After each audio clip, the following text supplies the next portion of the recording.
আসসালামু আলাইকুম প্রিয় শিক্ষার্থীরা, স্বাগত জানাই মেধা আইসিটি অ্যান্ড ইংরেজি প্রোগ্রামে। সাথে আছি আমি মোহাম্মদ মশিউর রহমান। তোমরা যারা 2025 সালের এসএসসি পরীক্ষায় অংশগ্রহণ করবে, তোমাদের জানাই শুভেচ্ছা ও অভিনন্দন। আমি তোমাদের সকল বোর্ড ও পাশাপাশি বোর্ড বইয়ের আলোকে সুন্দর ক্লাস উপহার দেওয়ার চেষ্টা করব। তো চলো শুরু করি আজকের ক্লাস।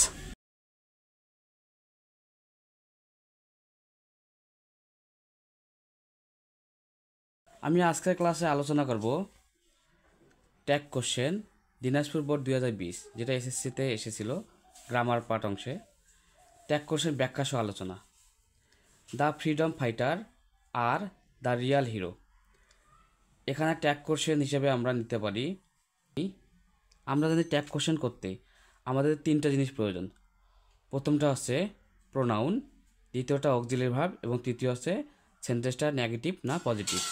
অর্থাৎ এই তিনটা জিনিস যদি আমরা মনে রাখতে পারি তাহলে আমাদের কাছে ট্যাগ কোশ্চেন খুব পানির মতো সহজ হবে। এখানে বলা হয়েছে the freedom fighter are the real hero. Freedom fighter, the freedom fighter হচ্ছে এখানে দ্য ফ্রিডম ফাইটার হচ্ছে একটা সাবজেক্ট, যে সাবজেক্টটা হচ্ছে একটা এখানে এস হবে। তো এই সাবজেক্টটা হচ্ছে প্লুরাল অর্থাৎ বহুবচন। আমরা যদি সিঙ্গুলার থাকে তাহলে আমরা লিখি হি সি। হ্যাঁ, তো এখানে freedom fighter, the freedom fighter হচ্ছে প্লুরাল। তো এখানে প্লুরাল হিসেবে সাবজেক্টটা আমরা নিতে পারি দে। প্লুরাল হিসেবে সাবজেক্ট নিতে পারি দে, এবং এখানে আমার একটা অক্সিলারি ভার্ব দেওয়া আছে আর।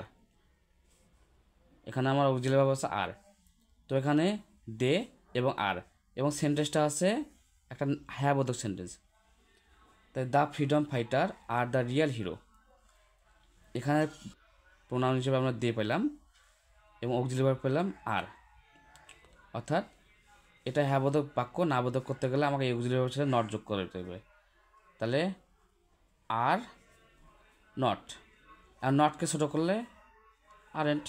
তারপরে এখানে প্রোনাউন হচ্ছে they, aren't they. Nothing is greater than their sacrifice. অর্থাৎ কোনো সেন্টেন্স যদি নাথিং, এনিথিং, সামথিং দ্বারা শুরু হয় তাহলে সেন্টেন্সটা হচ্ছে নাবোধক। তাহলে নাবোধক সেন্টেন্স থেকে অ্যাবোধক করতে গেলে আমাদের এখানে ইট বসাইতে হবে। নাথিং, সামথিং, এনিথিং এগুলোর পরিবর্তে ইট। তো এখানে নাথিং, সামথিং, এনিথিং এগুলো থাকলে আমরা প্রোনাউন হিসেবে নিতে পারি ইট, এবং অক্সিলারি দেওয়া আছে ইজ। তো সেন্টেন্সটা যেহেতু নাবোধক সেহেতু আমাদের এখানে নাবোধক আছে, নাবোধক আর করার দরকার নেই, আমরা শুধু ইজ নিব।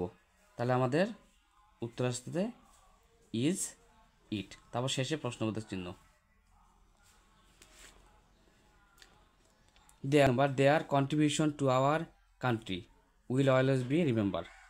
এখানে দেয়ার কন্ট্রিবিউশন এটা হচ্ছে সাবজেক্ট, এবং সে সাবজেক্টটা হচ্ছে বস্তুবাচক। আমরা বস্তুবাচক সাবজেক্ট হিসেবে প্রোনাউন জানি ইট, এবং এখানে একটা অক্সিলারি পাচ্ছি আমরা উইল। উইল হচ্ছে অক্সিলারি ভার্ব। তো এটা যেহেতু সেন্টেন্সটা হ্যাবোধক, না বোধক করতে গেলে আমাদের নিতে হবে won't it, won't it. We should never neglect them. এখানে উই শুড নেভার, অর্থাৎ এই নেভারটা হচ্ছে নাবোধক।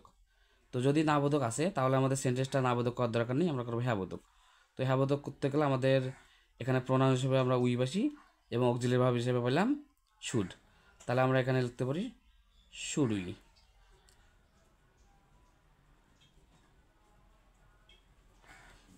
শেষে প্রশ্নবোধক চিহ্ন, অবশ্যই প্রশ্নবোধক চিহ্ন দিতে হবে। Every citizen of Bangladesh must have due respect for them. যদি কোনো সেন্টেন্স এভরিবডি, সামবডি, এনিবডি বা এভরি দ্বারা শুরু হয় তাহলে আমরা এই সেন্টেন্সটা সাবজেক্ট এটা প্রোনাউন হিসেবে আমরা দিতে পারি দে। প্রোনাউন হিসেবে দে, এবং এখানে অক্সিলারি ভার্ব দুইটা আছে। এখানে প্রথম অক্সিলারি ভার্ব, এটা প্রথম অক্সিলারি ভার্ব, এটা দ্বিতীয় অক্সিলারি ভার্ব।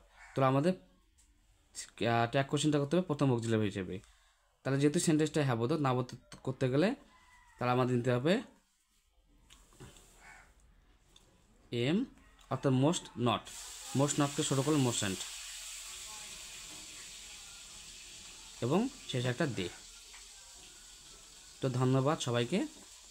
আমার এই ক্লাসটা খুব যত্ন সহকারে এবং ধৈর্য সহকারে দেখার জন্য।